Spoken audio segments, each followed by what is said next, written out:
Alors, je vous propose que, puisqu'on parle des personnes de surinvestissement et de présence, qu'on parle de. Alors, c'est aussi mots qu'on a entendus souvent, qui sont les mots des petites mains, des invisibles, qui ont fait l'objet je dirais, d'une forte prise de conscience, ce qui pose de multiples questions, hein, qui sont des questions déjà salariales, savoir qui va payer, de choix, pourquoi certains et pas d'autres, et évidemment de reconnaissance, d'accompagnement. Ça questionne aussi le management. Et puis, ça questionne également ce que vous évoquiez tout à l'heure, Candice, c'est sur le fait que chacun n'est pas revenu de la même manière au travail, si je puis dire, pour ceux qui s'étaient en tout cas arrêtés, et que les personnes ont été impactées très différemment par cette période de crise sanitaire. Sur cette question de reconnaissance et de gestion des petites mains et des invisibles, quel est votre regard, Jean-Jacques Roux? Je crois que le mot, effectivement, essentiel sur la question des invisibles, petites mains, le métier pénible, le vocabulaire qu'on voudra utiliser, c'est le mot de reconnaissance. Je pense qu'il y a, si on veut s'attarder quelques minutes sur le mot reconnaissance, je pense qu'il y a deux approches au niveau de la question de la reconnaissance. Il y a d'abord pour moi deux types de reconnaissance. Il y a la reconnaissance du travail qui a été fait pendant le Covid. Et ensuite, il y a une problématique beaucoup plus de fond et beaucoup plus générale qui est la question de la reconnaissance des métiers dans la culture et dans la hiérarchie culturelle et historique des métiers dans chacune des organisations. Je crois qu'il y a ces deux entrées, ces deux approches-là. Et il faut rajouter qu'il y a deux grandes formes de reconnaissance. C'est ma typologie, hein, la reconnaissance matérielle et ce que j'appelle la reconnaissance immatérielle.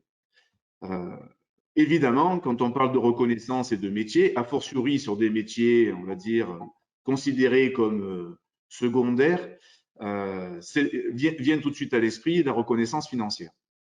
L'État ne s'y est pas trompé avec la prime exceptionnelle qui a été mise en place, me semble-t-il, par décret du 14 mai. Voilà.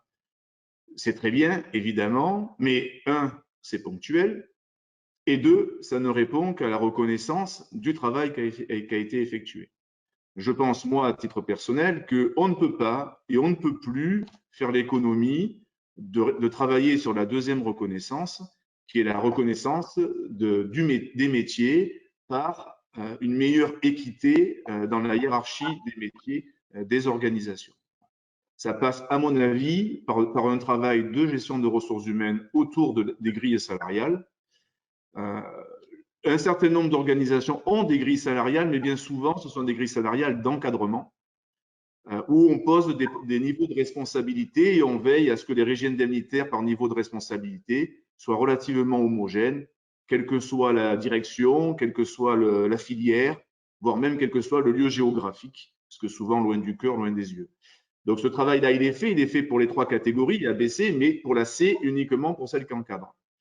Voilà. Malheureusement, très peu de collectivités et d'organisations vont jusqu'à travailler sur la catégorie C non encadrante, où on voit quand même des disparités qui interpellent. Voilà. Moi, je vois des organisations où il peut y avoir 40% de régime indemnitaire d'écart moyen entre le personnel d'entretien et un ouvrier du bâtiment. Est-ce normal? Et à la limite, la question est-ce normal est fondamentale parce que en général, on ne s'est jamais posé la question. Or, elle mérite vraiment d'être posée. Le deuxième point que je voulais indiquer, alors un bémol quand même sur ce plan-là, c'est un chantier extrêmement compliqué, hein, pour deux raisons. La première, c'est que… Jean-Jacques, je vais vous demander de resserrer un petit peu vos propos. Oui, on a un problème financier derrière, forcément. Et il y a un problème de comment peut-on définir ce qui est utile et ce qui est pénible sur l'ensemble des corps de métier. Ça me paraît un exercice très difficile. Le dernier point, et je termine là-dessus sur la reconnaissance, c'est qu'il y a une toute autre reconnaissance qui est tout aussi importante que la reconnaissance financière et qui est très attendue par le personnel. C'est la reconnaissance que j'appelle immatérielle. Voilà. Qu'est-ce que ça coûte de mettre en avant et de mettre en valeur certains métiers et certains agents dans la communication interne de l'organisation? Qu'est-ce que ça coûte de faire la même chose lors des vœux au personnel? Rien. Et même si je suis un peu long, excusez-moi. Un dernier exemple, là, sur la posture des cadres, et notamment des cadres supérieurs, qui ont un rôle à jouer sur la reconnaissance des petits métiers, on va dire. Voilà.